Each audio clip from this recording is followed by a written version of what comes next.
Hey, what's up, Leron here. I'm going to share with you one very easy to apply tip for immediately getting more vibrant, vivid watercolors. Let me show you an example. This is what typically a lot of beginners get when they paint. It's very easy to tell, okay, there are some warm highlights, warmish highlights, but then the problem is the rest doesn't communicate with it. You end up with a lot of grays that are effectively meaningless.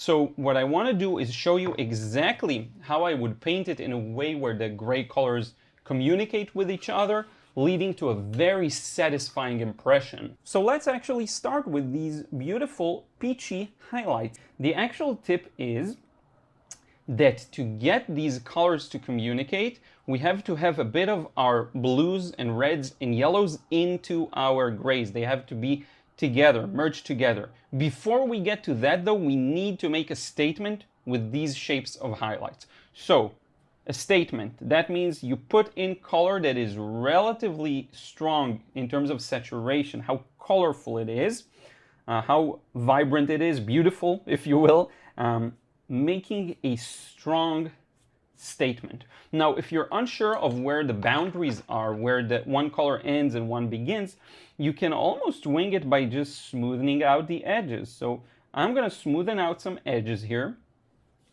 Just let the paint kind of move where it wants. The most important thing is that we do end up eventually getting the major shapes of light and shadow down. So this would be a major shape, and it kind of moves down in a pattern down to here. We have this beautiful shape of light here.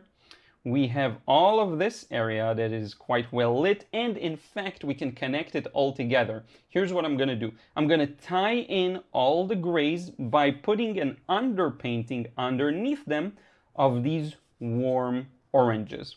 What this does is they will show through the gray and they will tell a more complete story. They'll have more of a meaning. Now, I don't have to cover the whole thing up. This is where a lot of my personal touch comes into play. I'm just kind of putting the paint where I see fit. You don't have to follow me. Look at this, for example. These rocks are so strong. I'm going to crank up the consistency here and use really strong oranges, because these are strong oranges that are dark because they're in the shadow.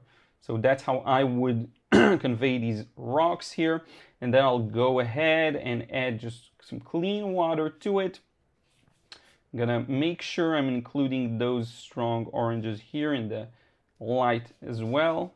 And then I'm kind of just moving the paint around. Same goes to this area, by the way. This will be a little stronger.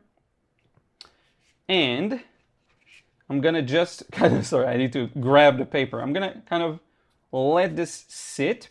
Here's a cool thing though. I can already begin working on the sky. Now the sky colors are interesting. That's where a lot of beginners will make the mistake. Oh, it's a sky, it's blue. Not really, there's no blue here. We need a gray that communicates with what we have, which is just this violet-y color. And I'm gonna paint the sky in one go. I'm gonna place in some of the violets, okay? Somewhere here and here, and you could crank up the blue on some of them, but they're still tied together really well because they have a strong base of that same violet. And now we're gonna bring back our orange from earlier, tying this all together and including it in our sky, painting the in-between, the in-betweens. See this?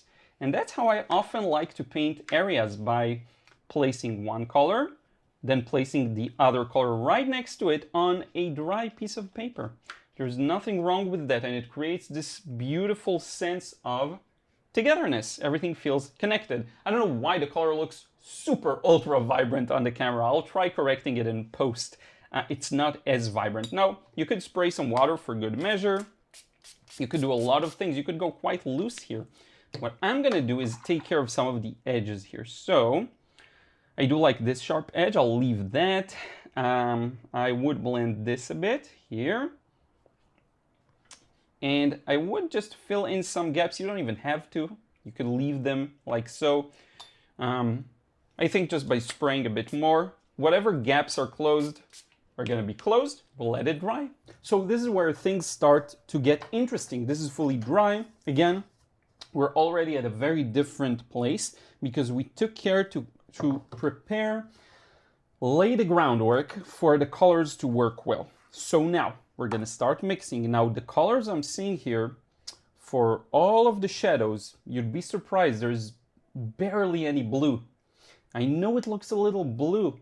Even the snow, there's no blue. It's all shades of purple. So I'm going to add some Carbazole Violet and French Ultramarine here. Now, the secret here, if you will, is to know where you're going to paint. This could be very confusing. This is another thing that I'm going to put in as a kind of bonus tip. You'll notice this should be more orange. Even the lighter areas should be more orange, funny enough. You'll notice that this is big. It's big shapes. What we want to do is simplify it. So I'm squinting my eyes, looking at it from a bit of a distance, and I'm going to put in some paint and see what it looks like to me. So once I place that paint down, I can think to myself, okay, is that the right color? Let me blue it up ever so slightly and see if it feels right. And what I care most about here is also preserving the shapes that I'm seeing. So this shadow begins here with a bit of a smooth transition. I'm going to go over it a couple of times. There we go, smooth transition. I'm going to start stretching it out, carefully avoiding where the highlights that need to be are. Okay, and as we continue adding shapes and context to this, it will make more sense. But look at the difference here. The colors speak. That's the main thing you're after. Okay, the colors, they talk, they communicate. And this is one of the main things I noticed that really separates artists who have developed that vision and those who haven't. This really is not about any talent necessarily.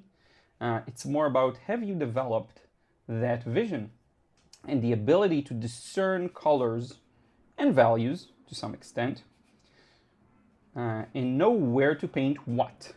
Now this is actually where a light shape starts. I'm gonna have to be a little careful, and I do want to get all of these beautiful highlight patterns. I'm just gonna paint them as I see them and hope for the best. Kind of like this, and taking care of the edges where it's a rolling hill. There's gonna be some smooth transitions from left to right, and a hard transition on the right side of the shape because that's where it's a cast shadow. That's what you'll learn with time. Now, as we move down here, you'll notice we have some very dark shapes. These dark shapes are, some of them are a little more blue, but for the most part, they're quite a gray. I could grab my black color, and let me show you with a small snippet here. I'm gonna keep the bias of the black color warm for now. We can warm it up later on, but for now, let's keep it warm. Let me show you. This area right here is that. It starts to have some of these stronger darks in it, and that's gonna start establishing the rocks, right? There's rocks and there is snow. And as we paint these shapes, I'm changing modes here of perception. I'm now looking at large shapes, as large as I can, just to figure out what am I painting and where am I painting it. So I'm gonna put in a bit of once again, a bit of a violet, but this time I'll go for not a warm red, but a cool red rather, and kind of make this whole thing a little more faded all the way down to here. And you see how things start to connect. Now, it doesn't really matter what end result we're gonna get. What matters is that we have that beautiful communication of colors. It doesn't matter, we can mess it up right now, we can mess it up completely, but the colors are communicating and they're working really well together. And of course, there's tons of details here. We could go ahead and actually add some of these later on with opaque paint if you don't really care about, you know, each and every rock in the snow and each and every nuance in the shapes. The thing is, and that's what a lot of people don't realize, the beauty doesn't come from the small details, it comes from the overall shapes and the overall composition. That's just something to have in mind. This here is a nice shadow. that I'm gonna take care to paint carefully with my warm colors. This is a warm neutral color. I know it sounds crazy. You look at some of these things and you feel cool. It's cool, right? Well, not really. Sometimes you can go overboard with this and really exaggerate the temperature needlessly, but here I don't think we run the risk of doing that. So I'm just gonna go ahead and do it. So this connects all the way down to here, and then it casts a shadow that does feel a little cooler. So I'm gonna add a blue. And of course you have artistic license. Don't follow just the colors you're seeing. Go ahead and use whatever colors speak to you. You know, that's another thing I forgot to mention, but like, hopefully that comes across in all of my videos. You can change things. You can do things however you want. Here you'll notice I didn't put a strong enough orange. Sorry for my creaky chair. Just to show you how I could fill in the blanks right now, because these are dark rocks, you could go ahead and just place that in. You could do that, right? Just showing it to you. And look at how beautiful it looks and how strong and saturated it is. All of these shadows here, I really like those as well. Let's get to work and place those in. So think something like this, and then something like that. I'm gonna keep it from this point on a little looser. Again, I don't feel like painting all of these tiny details I'm seeing. I just want to get a good overall impression. And I'm gonna, in a second, I'm gonna bring back that first painting I've shown you, and you'll see how big of a difference it makes, and it's all in the colors. If you can have the colors communicate using different means, there are plenty of ways of achieving that communication, you'll do a really good job, okay? And it's not that difficult. It's something to be mindful of. If you're aware of it, you'll be able to capture it. I'm gonna just kind of carve out some of these shapes, and I'm gonna bring back the orange once again to here. A bit too red, a bit too orange now, but that's fine. It's a bit too yellow, sorry, but that's fine. Just to show this is quite a strong color. I really like this section. Let's continue here with this section. So here we have a relatively strong, once again, shape of orange, because these are dark rocks. So I'm just gonna place that in and close it off with darks around it, with all the same colors I've been using, you know, the carbazole violet, the whatever. This is quite dark actually, so I can just go ahead and check it out. I'm just gonna put these two colors neighboring together. If you've watched my recent video about one of the most important techniques I've learned, I think it's the one titled From a Decade of Watercolor Painting, you'll notice placing shapes one next to another and still having them maintain their form and their colors, right? That's a big part of it. And notice how, again, this, the colors sync. That's the thing I'm after. Even if the result is not necessarily the best, look at the colors. I mean, I like the result, but I'm saying, even if you kind of slopped out on the rest of the details, you can still get something wonderful. Now, I'm gonna place in this big kind of abstract shape for the rocks, but check it out. What I'm gonna put in between is the snow. So the snow here is actually quite gray. This is as gray as it gets. So let me see what this looks like, and I'll try and match the gray I'm seeing. So right now it's too warm. Let me bring back a bit of the coolness, but in a measured way.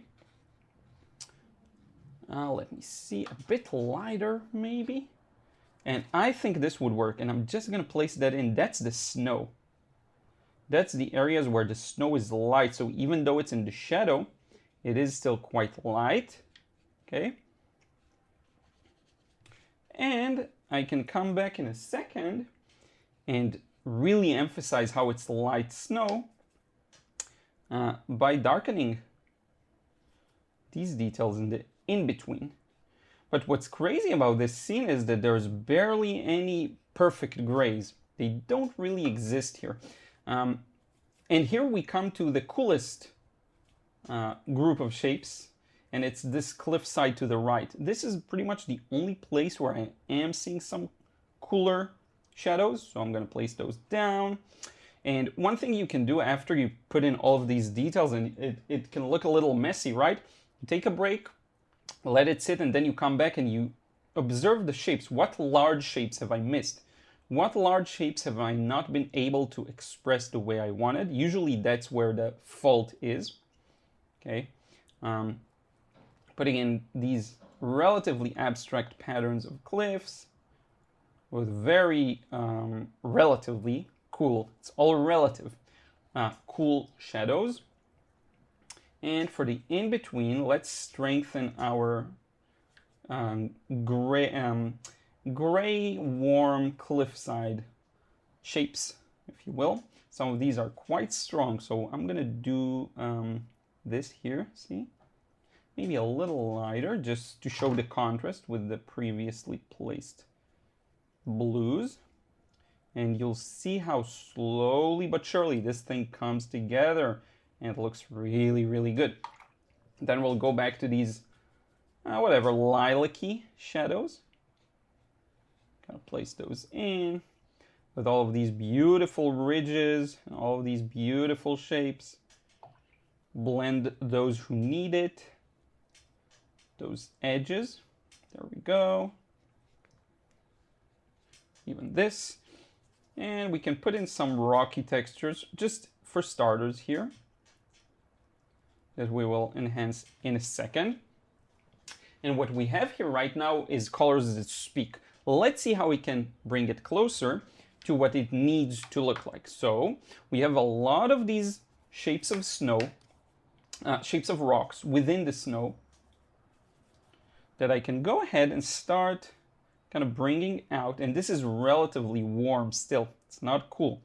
None of these areas really are cool. So we have this big shape for the snow, and this will give meaning to the mid values, right? It'll make them mean something more. All of these little abstract shapes. Of course, near the peak here, we have a bit of that too. And I'm not gonna go into all the details I'm seeing. There's no need to do that. I just want to show you how you provided some meaning. And if, by the way, you feel like the bigger wash needs some work, you can do that as well. So right now you could push it in the direction you want. To me, it feels like almost we could have gone a little cooler if we wanted to. We had more room to cool it up. And the way to fix that is very simple. You grab the cool color you want to apply. You can use it relatively light, and you simply apply a glaze. And that way you pushed it closer to being cooler. I'm just showing you this as an example. I actually don't think it's that important in this particular painting, but just know that's one way of doing it, right?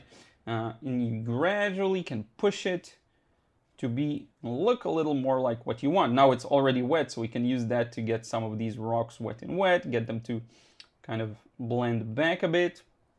And from now on, it's a matter of continuously adjusting, right? So if you feel like an area isn't accurate enough, you push it in the direction that makes it more accurate. You add, you remove, you take away, you change, right? This is like optimization. So let's optimize real quick. Again, I don't want this to be too long of a lesson, but real quick, we have these cliffs here that I kind of haven't indicated really yet.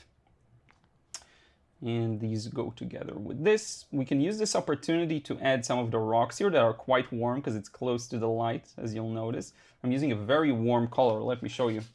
This is warm, right? Hopefully you can tell. You can use that same warm color here and really bring out its beauty. And we can, while we have it, you know, all the rocks here are pretty much with this warmth, so why not? This is a rounded, so this is a round transition, so it's going to go up and down. That's the pattern. Up and down, up and down, up and down along the cliffside. Up and down. See? And it starts to make it solid, right, in a way. Now, of course, I kind of put a lot of dots in. I can connect some of them. Connect some of these patterns of where the rocks are exposed within the snow. Make this point right here. This color is a little more navy, I would say. Let's add a bit of phthalo blue, just a touch, and see if we can make it make sense. A little more. To me, this is a fun stage. Usually when I really work hard on a painting, this is the longest stage to some extent because you're really working towards bringing it to the impression you're after. Let's try something interesting. I'm going to grab a bit of quinacridone and a bit of phthalo. Something like that. And maybe no, that won't work. I'll just keep it like that for now. And I will start kind of enriching some of these cliffs just a bit, making them a little stronger in terms of contrast, connecting some of these shapes of shadow, darkening this area. I went very light here, so we can do that. This is a dark area of rocks, so I can do the same thing I did here. And you just keep going. You keep pushing it towards its completion. Now again, this is quite sloppy in a way. I really like this result, but it is definitely very loose. I don't even know if sloppy is the right word. I'm sometimes too harsh. Maybe loose is the right word, I suppose. But what I will say is, look at this. This is my main point here. See? This is what beginners will often get when they paint. This is the more, I would say, advanced version of this. The colors, all of them, they communicate really well with each other. And from the lightest lights to the darkest darks, it all tells a story and it all has a meaning. And even more importantly, the highlights are family with the scheme of all the darks as well. And once you're able to nail that down, your paintings will pretty much jump directly to the next level. They will look fantastic. And by the way, if you feel like some of these, you know, I don't think they're too light, but you could, nah, they're not too light.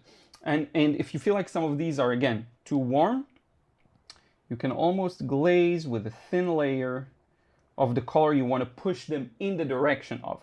That's something very common to do. And I love this adjustment period where every slow and steady change you add pushes it closer to what it needs to be, right? And all of these, there's a lot of beautiful rocks here that I barely even painted. And I could go on and on. This is the beautiful part with landscapes. You could just continue adding, making it better and better and better. And I may end up doing that for this painting. I may have a proper sit down and kind of develop some of these visual ideas, but just look at how well it communicates. That's the point. I want to thank you so much for watching. If you want to support my work, check out my frustration-free watercolor course. It's very similar in the vein of this video. And then if you want to push more towards realism, check out the Watercolor Realism course. Both will be linked in the description box below. If you want to support my work and receive credits at the end of the videos, check out Patreon. I do want to thank everyone who supports me there. Thank you so much. Quite a lot of people have joined recently, and you will receive also access to some exclusive content. Did I mention that? And yes, with that, we'll wrap it up. Thank you so much. We'll see you in the next vid soon.